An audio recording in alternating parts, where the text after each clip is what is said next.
umutwe w'amagambo uravuga ngo yirukana abaguriraga mu rusengero. Wabirukanaga ninde? Ni Yesu. Yinjira mu rusengero atangira kwirukana abaguriraga. Arababwira ati, handitswe ngo inzu yanjye izaba inzu yo gusengerwamo, ariko mwebwe mwayihinduye isenga ry'abambuzi.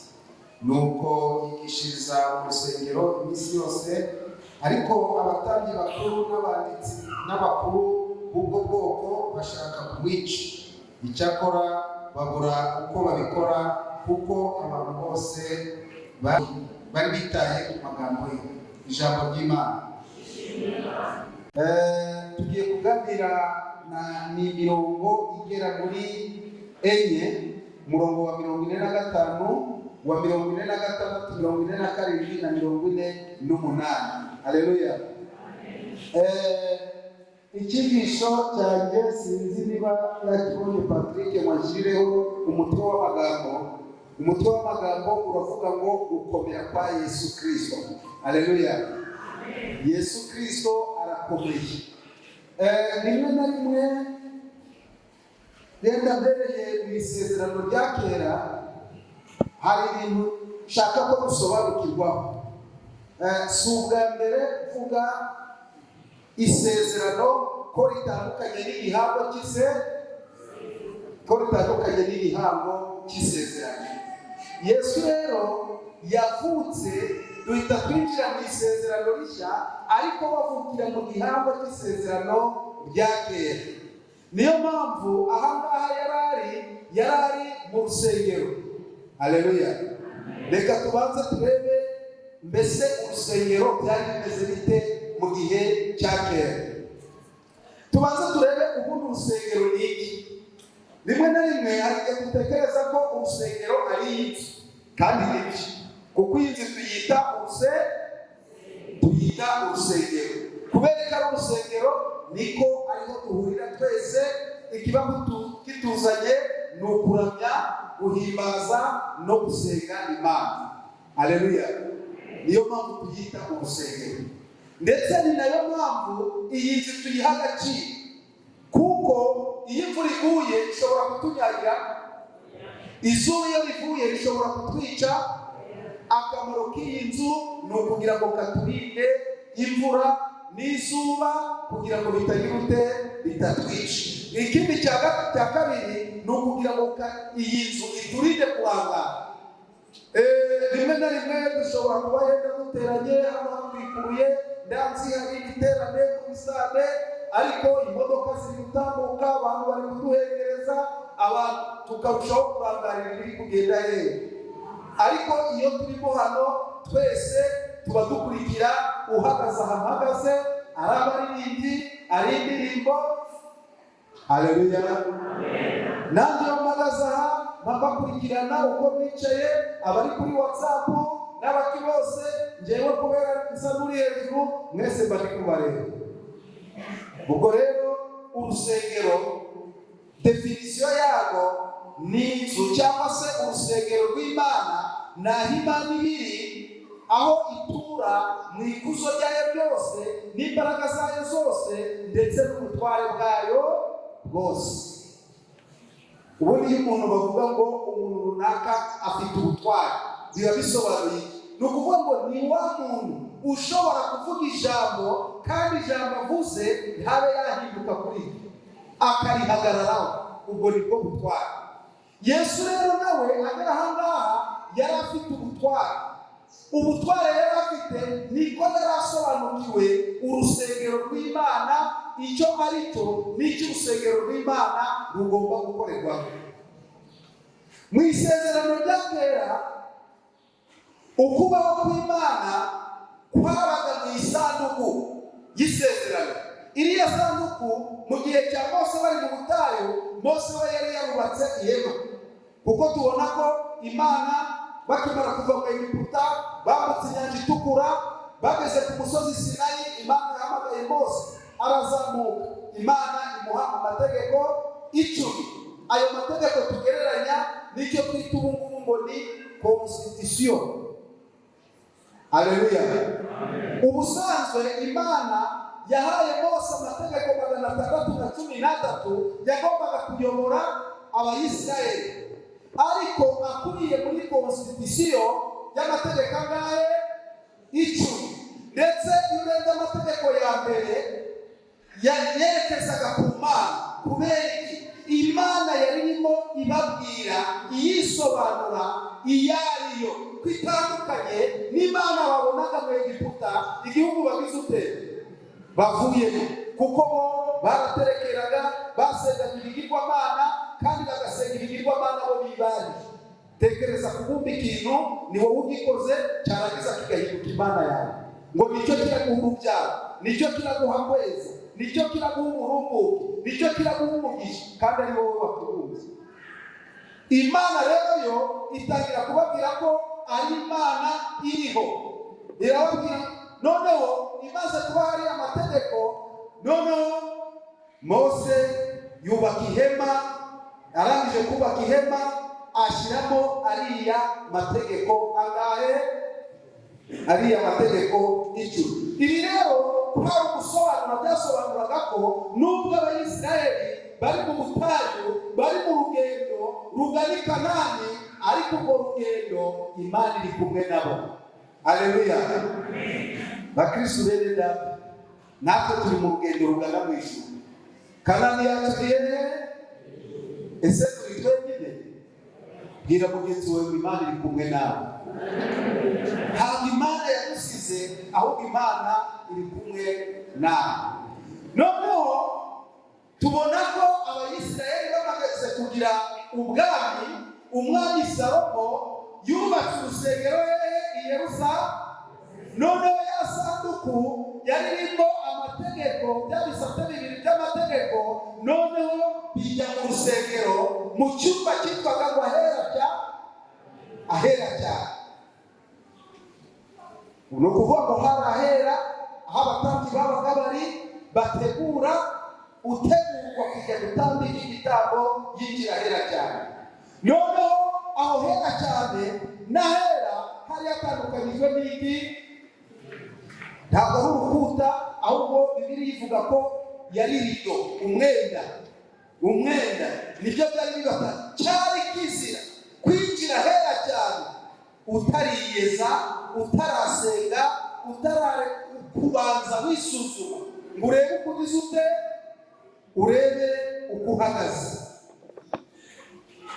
Hanyuma mu gihe cyacu uyu munsi wa none, haleluya, ukubaho kw'Imana ntabwo kukiri mu nzu yubatswe n'abantu, ahubwo uyu munsi wa none kuri mu mitima yacu. Haleluya.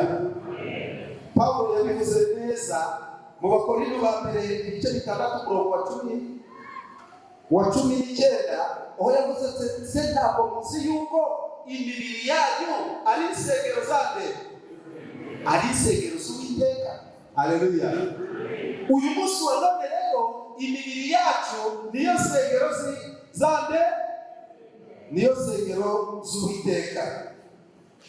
Aha rero bivuga ko twibuke neza muri Matayo 27, aho ngaho Yesu ajya gupfa, ni iki yakoze? Igihe yapfaga ku musaraba yaravuze ati birarangiye. Akimara kuvuga iryo jambo, yarido wa mwenda watandukanyaga ahera n'ahera cyane witutabukamo kangahe? Ututabukamo kabiri. Gukomera kwa Yesu kwagaragariye icyo gihisigatigita. Mu yandi magambo, haza umutingito mwinshi, ibisate by'amabuye n'ibitaro byose bigirute birapasagurika. Abenshi bari batuye isi muri icyo gihe batungurwa n'iki? N'ubwoba. Aha turimo kuvuga gukomera kwa Yesu. Uyu munsi wa none rero icyo gihe Yesu yavugaga ngo birarangiye, umwenda ukingirije ahera cyane gatabuka, twahise twinjira mu gihango cy'isezerano rishya. Haleluya. Uyu munsi turi mu gihango cy'isezerano rishya kubw'amaraso yande ya Yesu Kristo. Ni ukuvuga ngo igihango cy'isezerano rya kera cyatangiriye ku musozi Sinayi, Imana igirana isezerano n'Abayisiraheli. kirangirira ku musaraba. Igihango cy'isezerano rishya gitangirira ku musaraba, kizarangira Yesu agarutse. Haleluya. Kuko uyu munsi wa none imibiri yacu ari insengero z'Uwiteka, gukomera kwa Yesu Kristo. Haleluya. Yesu rero twibuke ko igihe yari hano kuri iyi si yari afite amagambo y'ubwenge kandi yavugaga amagambo yuzuye, ndetse amagambo ye yari amagambo atanga ubugingo. Haleluya. Amagambo Yesu yayavugaga nk'umuntu, ntabwo yayavugaga nk'Imana, ahubwo yayavugaga nkande. Twibuke ko Yesu, abakristo muri hano, twese turi hano, tumenye Yesu uwo ari we. Yesu ni umuntu ijana kandi akaba Imana ijana. Ahangaha ni imyumvire iri. Abantu benshi ntabwo bashobora kubisobanukirwa. Ubushize nababwiye ko hari bamwe basobanukiwe ubumuntu bwa Yesu gusa, ariko badasobanukiwe ubumana bwande. Ariko twebwe abakristo tugomba gusobanukirwa ubumuntu bwa Yesu, tugasobanukirwa n'ubumana bwande. Izo kamere ebyiri zirangaye Yesu. Niyo mpamvu ibyo Yesu yakoraga, ibyo Yesu yavugaga bitandukanye n'iby'abandi. Kuko Yesu we yabivugaga nk'ufite ubutware. Nababwiye ngo umuntu ufite ubutware ni umuntu uvuga ijambo akarihagararaho, kandi ijambo avuze ntibishobore guhinduka, akavuga yiyumva ntacyo yishinja. Uwo muntu niwe ufite iki? Ubutware. Yesu rero yari afite ubutware, kandi Yesu igihe yari kuri iyi si, amagambo yavugaga ariko ibi byanditswe byera turimo gusoma yari amagambo yo gusubiza ibibazo byari batuye ku isi icyo gihe. Haleluya. Ngira ngo muri aya magambo twamaze gusoma ahangaha dukuremo ibintu bine tugiye kurebera hamwe, aribyo kwezwa, gusenga, imbaraga, ndetse kuramya no guhimbaza. Haleluya. Reka turebe kwezwa ni iki, aribyo twita mu Gifaransa ngo ni sanctification cyangwa se sanctification. Ku murongo wa 45 havuze ngo yinjira mu rusengero atangira kwirukana abaguriragamo. Haleluya. Iyo turebye hirya no hino, mu minsi ishize, uyu munsi muri ibi bihe insengero aho abantu basengera zifunze, hari igihe ugera ahantu muri pasoro ukumva umuntu aravuze ngo he, ngo twarakumenya igihe twahereye bibaca intege. Abandi ibyo bavuga rimwe na rimwe akaba ari byo, kuko hari abantu benshi nanone bitwaje umurimo w'Imana ariko bashaka kwesikuroka abandi. None se abo bantu ntibahari? Barahari babesikuro, bashatse kwesikuroka abandi, nabo bigira abandi. Rimwe na rimwe rero hari igihe umuntu akubwira gutyo isura igakambana ngo aragututse, ariko jyewe iyo babimbwiye ndababwira ati igihe cyanyu kirageze, nimutwite ibisambo, ariko Kristo wadutunyagize ate? Aratuzi. Haleluya. Haleluya. Aha rero Yesu we yari afite ishyaka ry'umurimo. Kubera ko nababwiye uko byari bimeze ahera n'ahera cyane, i Yerusalemu hagombaga kuba abatambyi. Abatambyi batambaga iki? Batambaga ibitambo bakoresheje inyamaswa. Siko bimeze se? Inyamaswa, inuma n'ibindi. Abantu rero kubera ko abatambyi bari bakeneye intama, kubera ko abatambyi bari bakeneye ihene, kubera ko abatambyi bari bakeneye inka, kubera ko abatambyi bari bakeneye inuma, none abacuruzi baraza binjira nk'uko bariya bahagaze inyuma, nabo batangira gutandika. Ati umutambyi naza, iyo aracisha aragura agira ate? Ajyana. Niko byari bimeze aho ngaho. noneho bagira ibyago. Yesu nawe aza hehe? Aza mu rusengero. Yinjiye asanga ati iyi ngiyi ndaguhangara aturamba 12, oya reka guhera 6. kandi icyari kimuzanye yarazanye no kugira ute yaraje mu materaniro. Yesu aratangira ati hano byagenze ute? Iyi nzu yaremewe iki? Iyi nzu yashyiriweho iki? Ntabwo yabaye isenga ry'abantu. Ikintu niba wakiranguye amafaranga 30, wowe uri kukigurisha 100. Siko bimeze se? Nabibonye ejo bundi mu minsi yashize. Kubera areba mu mitima yacu, we bigira ute? Biramubabaza. Aratangira ati burya nuko bimeze. Kandi twamaze kubona ko urusengero ari ubuturo bw'Imana mu cyubahiro cyayo. Haleluya. Uyu munsi wa none Imana ituye hehe? Ituye mu mutima wanjye, ituye mu mutima wawe. Haleluya. Imana ashaka ko ubuzima bwawe, umubiri wawe utawuhindura Satani ngo wigotane, ahubwo Imana irashaka ko ugomba guhora uruwera. Niyo mpamvu duhora twiyeza. Haleluya. Igihe rero waje mu materaniro, Imana igusaba umutima umenetse, ikagusaba umutima wawe wose. Haleluya. Icyo ni Imana igusaba umutima wawe wose, kandi ikagusaba umutima umenetse, ubugingo bwawe bwose, ndetse Imana ishaka kuyiha n'imbaraga zawe zose, ndetse n'ibyawe byose ukabyegurira Imana. Reka twisuzume twebwe duhagaze dute. Umwanditsi w'Abaheburayo we ibice 12:28 yabivuze neza, aho yavuze ngo nicyo gituma ubwo twakira ubwami tutabasha kunyeganyezwa, nta kintu gishobora guhubanganya ubwami bwa Kristo. Haleluya. Ngo noneho ukwiriye gukomeza ubuntu bw'Imana kugira ngo tubone uko dukorera Imana nk'uko ishaka, tuyubaha kandi tuyitinya. Ntabwo tugomba gukorera Imana uko twe tubishaka. Bibiliya zitubwiye se, ahubwo dukorera Imana uko yo ibishaka. Niyo mpamvu Pawulo nawe yabyunzemo aravuga ngo ntabwo turi abacu ngo twigenge. Niba wararangije kuba Kristo, ugengwa nande? Ugengwa na Kristo. Kristo agutegeka gukora imirimo myiza, kuko imirimo myiza ni imbuto ziri muri wowe uri gusohora hirya no hino.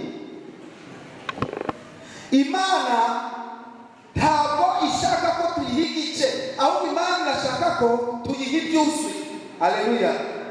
Ntabwo ishaka ko uyiha igice cy'ubuzima bwawe, ahubwo iragushaka wowe wese. Imana itugirire neza cyane. Imana irashaka kuyumvira byuzuye. Imana irashaka kuyiha igihe. Niyo mpamvu waje mu materaniro. Haleluya. Iki gihe wagihaye Imana, iragishaka kugira ngo Imana imanukire ahangaha kuri MSR Rugerero maze tuganize. Haleluya. Imana rero irashaka ko uyitura ibyuzuye. Nujya gutanga ituro, ntugatanga ibyo washigaje. Icyo nicyo cyakoze kuri Kayini ngo ituro rye ntabwo ryabaga rigize ute? Rishyitse, niko ijambo ry'Imana rivuga. Ariko Abeli we ngo yatambaga ituro rigize ute? Rishyitse. Imana yita ku ituro rye. Nawe nujya gutura Uwiteka, uzature ituro rishyitse, atari ibyagusagutse, ahubwo uture ituro rikuvuye ku mutima. Imana irashaka ko uyikorera gutyo. Imana irashaka kuyiha urukundo rwawe. Imana ntabwo ari ikigirwamana ngo akijya babumba bakagisenga, ahubwo Imana iriho, nayo ifite ibyiyumviro byayo, nayo hari icyo ushaka kuyikorera. Imana si umubyeyi wacu se? Hari umubyeyi udashaka ko abana be bamubaha? Hari buri mubyeyi wese abashaka ko abana be bamwubaha, kandi buri mubyeyi wese yifuriza abana b'ubuzima bwiza. Ndatekereza ko nta mubyeyi yifuriza abana b'ubuzima bubi, yifuriza abana be ubuzima bwiza. Ibyo rero ni Imana twifuriza, kuko Imana ni umubyeyi wacu. Irashaka ko tuyubaha, irashaka ko tuyikunda, irashaka kutubona imbere yayo, kandi nayo twifuriza ibintu byiza. Nta muntu Imana yifuriza ikibi. Ikibi cyose muzabona gituruka ku mwanzi. Uwo mwanzi ni nde? Bakristo bavandimwe, Yesu yagendaga neza igihe yabaye muri iyi si. Mu mateka no mu byanditswe nta muntu yigeze agirira nabi. Yari umuntu afite umubiri, ababara nk'uko abandi bababara, arya nk'uko abandi barya, anywa, agenda n'amaguru, avugana n'abantu, ariko we nta muntu yigeze agira ate? Nta muntu yigeze agirira nabi. Yesu yari umunyakuri kandi yagiriraga abantu neza, kandi buri muntu wese no mu kintu cyose yagikoraga neza muri gahunda. Haleluya. Reka rero natwe tugende nk'uko Yesu yagendaga, kuko Yesu ni umuntu ukomeye. Tugomba ari iyo turi kugisha abigishwa bazabatizwa, hari igihe umubaza ati ari muri iyi si, natwe tugiye kwisanisha nawe. Nicyo biriya bigize ute bisobanura. Noneho icya kabiri kiduhuza ni ugusenga. Haleluya. Duhuzwa no kugira ute? No gusenga. Iyi niyo mu busobanuro bwo gusenga, ni ubusobanuro burebure, ariko ahangaha twasomye muri Luka ibice 19:45 umurongo wa 46 Yesu yabwiye babandi bagurishaga mu rusengero, arababwira ati handitswe ngo inzu yanjye izaba inzu yo gusengerwamo. Haleluya. Inzu y'Uwiteka ni inzu yo kugira ute? Yo gusengerwamo. Burya nubwo iyi nzu twayubatse ngo twugamemo izuba, twugamemo imvura n'iki, ariko inzu yo gusengerwamo igomba kubahwa. Haleluya. Ni inzu y'Imana, ni inzu duhuriramo twese. Ikituzanye tuba tuje kuramya, tuba tuje guhura n'Imana. Tuzi ko Imana ibera hose icyarimwe, ariko iyo usanga aha uza wigengesereye, ndetse hari utangira kwinjira muri ya muryango agatangira isengesho rye ati Imana ndagushimiye kuko ngeze aha. Haleluya. Niyo mpamvu tugomba kuyiha agaciro. Intego y'Imana kuri twe ni ukugira ngo turusheho gusa na Kristo. Haleluya. Tubibonye haruguru uko yagendaga, uko yavugaga imvugo ye. Muri Luka Petero igihe amwihakana ngo yararikota hamwe n'abaja, ngo nuko maze umuja wari uraho aramwitegereza, ngo nyamara uyu mugabo nawe yari kumwe nawe, ngo n'ikimenyimenyi imvugo y'igira ute iramuranga. Haleluya. Ese twebwe imvugo yacu ituranga, idusanisha na Kristo, iraturanga. Ese kugira ngo abantu bamenye ko turi aba Kristo batumenyera hehe?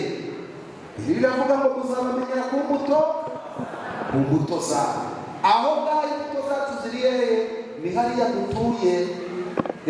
Buriya umuhamya wa mbere uzaguhamiriza ni uwo mubana mu nzu. Uwa kabiri ni umuturanyi wawe, kuko ni ukuzi neza. Haleluya.